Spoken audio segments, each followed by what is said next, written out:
निवेदन सभी श्रोता बहन भाइयों से आस्था चैनल पर जो सुन रहे हैं, फेसबुक यूट्यूब पर जो सुन रहे हैं और पंडाल में बैठकर जो सुन रहे हैं, जिस दिन दिल से हारो ना,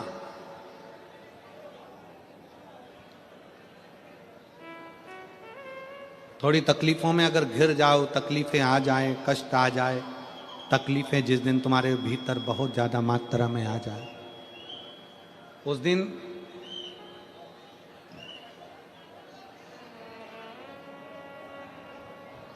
तीन बेलपत्र,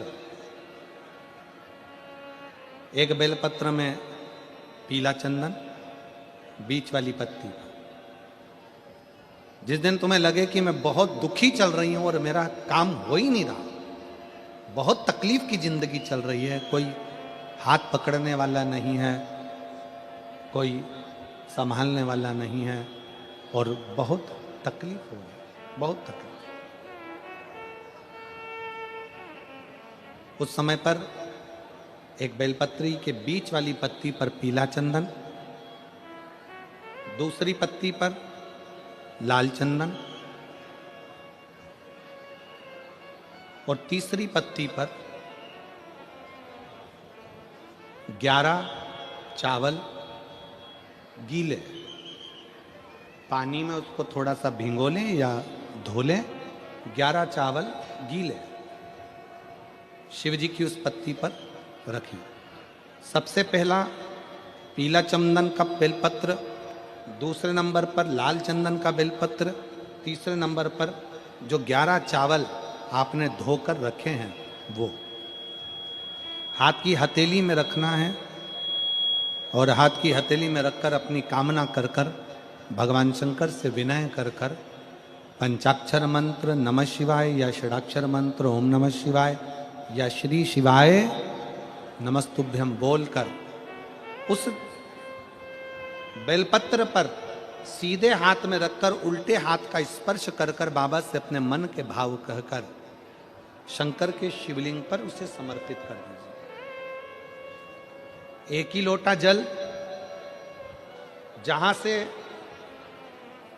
जल बहता है अशोक सुंदरी वाली जगह, एक ही लोटा जल, जहां से जल बहता है उस जल बहने वाली जगह पर 3 बार उस जल को अपनी कामना कर कर श्री शिवाय नमस्तुभ्यम या पंचाक्षर मंत्र या षडाक्षर मंत्र बोलकर 3 बार उस स्थान पर गिरा दीजिए। गिराने के बाद में बाबा से विनय कर कर अक्षत वाली जो बेलपत्र है, एक बेलपत्र और एक अक्षत उसमें से अपने लिए लेकर आ जाओ। उसको 2 महीना 3 महीना अपने घर में रखिए। जितना भी दुख है धीरे धीरे बाबा समाप्त कर कर खुशियां घर में लेकर आता ही है। दुख समाप्त होगा, खुशियां घर में आएगी जरूर। एक पत्र है, एक बच्चे को ऐसी बीमारी हो गई जिस बीमारी का कोई हल पूरे भारत में भी नहीं और विदेश में भी नहीं, जिसको जीबीएस कहते हैं। इस बीमारी के अंतर्गत बच्चा का शरीर धीरे धीरे काम करना बंद कर देता है, हाथ नहीं हिलता, पांव नहीं हिलता, माइंड काम नहीं करता और उसका पूरा शरीर, ये बच्चे का आप फोटो देखिए पहले तो, जिस बच्चे का पूरा शरीर काम करना बंद कर देता, इस बीमारी के अंतर्गत जीबीएस बीमारी में पूरा शरीर उसका बेकार हो जाता है। इसका इलाज पूरे भारत में भी नहीं और विदेश में भी नहीं। मैं सूरत गुजरात के पांडेसरा बमरोली रोड रामेश्वरम नगर में रहती हूँ। मेरा मोबाइल नंबर ये है। मेरा नाम रीना मालाकार, मेरे बड़े बेटे का नाम प्रिंस मालाकार है। कहीं बैठी हो रीना मालाकार, अगर कहीं बैठी हो तो हाथ हिला सकती हैं और अगर कहीं बैठी हो तो एक बेलपत्र लेने के लिए आ सकती हैं। कहीं बैठी हो तो हाथ हिलाएं, बेलपत्र लेने के लिए आ जाएं, आ जाइए। मेरा नाम रीना मालाकार है, मेरे बड़े बेटे का नाम प्रिंस मालाकार है। जब वो 6 साल का था तब उसे एक बीमारी ने घेर लिया। हमें उस सिविल हॉस्पिटल में ले गए तो डॉक्टर ने बोला कि इस बीमारी का नाम जीबीएस है 18 महीने सिविल में वेंटिलेटर पर था। 6 महीने उसके मुंह में नली लगी थी। 6 महीने के बाद उसके गले का ऑपरेशन करके उसके गले में नली डाली। डॉक्टरों ने कहा कि इसका कोई भरोसा नहीं है, ये बचेगा कि नहीं। फिर हमें डॉक्टरों ने कहा कि इसे मुंबई ले जाओ। फिर हम उसे मुंबई लेकर गए। तब वहाँ पर डॉक्टर ने भी वहाँ कह दिया कि इसका कोई इलाज नहीं है। डॉक्टर भी कह दिया मुंबई का कि इसका कोई इलाज नहीं है। फिर हम उसे सिविल अस्पताल वापस लेकर आ गए। डॉक्टरों ने कहा कि आप इसे घर लेकर जाओ। फिर हम उसे घर लेकर आ गए। फिर मेरी भाभी ने कहा कि दीदी वहाँ जल लाकर उसे पिलाने लगे। उसके शरीर पर चढ़ा हुआ जल लगाते, फिर उसे हाथ पैर हिलने लगे। हमने देखा कि जैसे ही मंदिर का जल हमने उसके शरीर पर लगाना प्रारंभ करा, उसके हाथ और पैर हिलना प्रारंभ हो गए, जो कि हिल नहीं रहे थे। हमने पशुपतिनाथ का व्रत किया, बाबा पर भरोसा कर। भाभी ने कहा कि दीदी इसे अपन सीहोर ले चलते हैं। हमने सुना है कंकर शंकर की भूमि कोई साधारण भूमि नहीं है। फिर हम उसे सीहोर लेकर गए। उसके मामा उसे अपने कंधे पर उठाकर सीहोर लेकर गए। फिर उसके बाद हमने कंकर शंकर की पूजा की। फिर हमने मनोकामना की कि बाबा अगर ये ठीक हो गया तो हम उसे वापस सीहोर लेकर आएंगे। फिर वो ठीक होना प्रारंभ हुआ। गुरुदेव आप कहते हो कि 3 महीने में बाबा मनोकामना पूर्ण करता है, पर मेरी मनोकामना तो 5 दिन में मेरे भोलेनाथ ने सुन ली। 5 दिन में सुनी।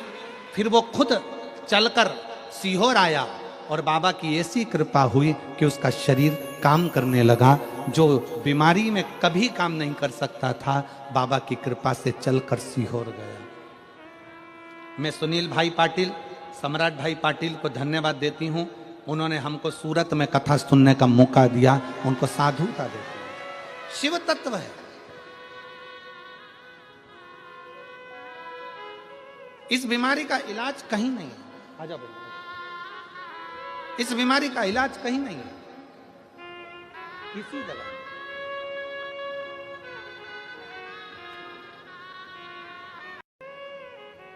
दुनिया का सबसे बड़ा डॉक्टर है मेरा देवाधिदेव महादेव, और दुनिया की सबसे बड़ी दवाई है तुम्हारा विश्वास, तुम्हारा भरोसा। ये दुनिया की सबसे बड़ी दवाई है। चैनल सत्य स्टोरी में जिस दिन तुम्हारा भरोसा, तुम्हारा विश्वास प्रबल हो जाएगा, उस दिन शिव तत्व अपने आप प्राप्त हो जाएगा। ये बच्चा आ रहा है, इस बच्चे को देखिए जिसको जीबीएस बीमारी हो गई थी और डॉक्टर ने कह दिया था कि इसको घर ले जाओ। हाथ की उंगली नहीं हिलती थी, पाँव नहीं हिलता था, गर्दन नहीं हिलती थी, पड़ा रहता था बिस्तर पर, उठ नहीं सकता था, चल नहीं सकता था। क्योंकि जिस बीमारी का इलाज ना देश में है ना विदेश में है, ऐसी बीमारी इस बच्चे को लग गई थी।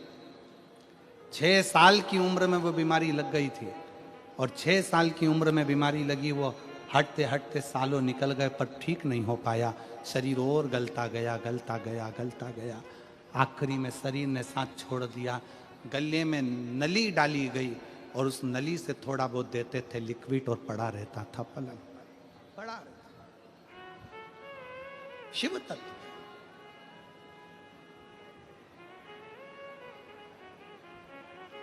दुनिया का सबसे बड़ा डॉक्टर मेरा देवाधिदेव महादेव, और दुनिया का सबसे बड़ी दवाई है आपका विश्वास,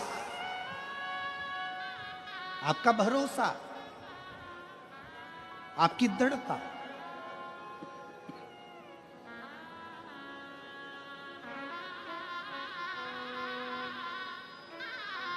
आ जाओ।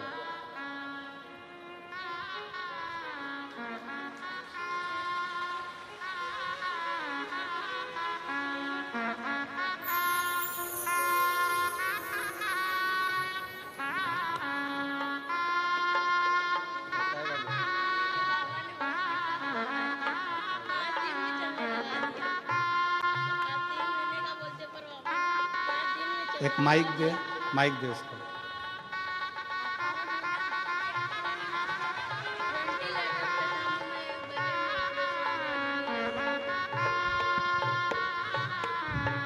श्री शिवाय नमस्तुभ्यम।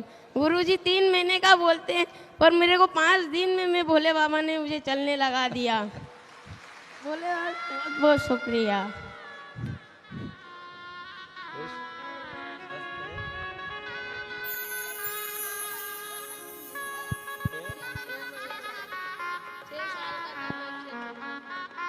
माँ बोल रही है जब ये 6 साल का था उस समय से बीमारी लगी थी, पलंग पर पड़ा रहता था, हाथ पैर हिलता नहीं था, देखता था बस, बोल नहीं पाता था, शरीर पूरा शिथिल हो गया था। उम्मीद छोड़ दी थी क्योंकि डॉक्टरों ने भी कह दिया था कि कोई भरोसा गुरु जी के नहीं। उपायों के लिए मेरे चैनल सत्य स्टोरी और ज्ञान ज्योति विचार को सब्सक्राइब और लाइक करें। श्री शिवाय नमस्तुभ्यम।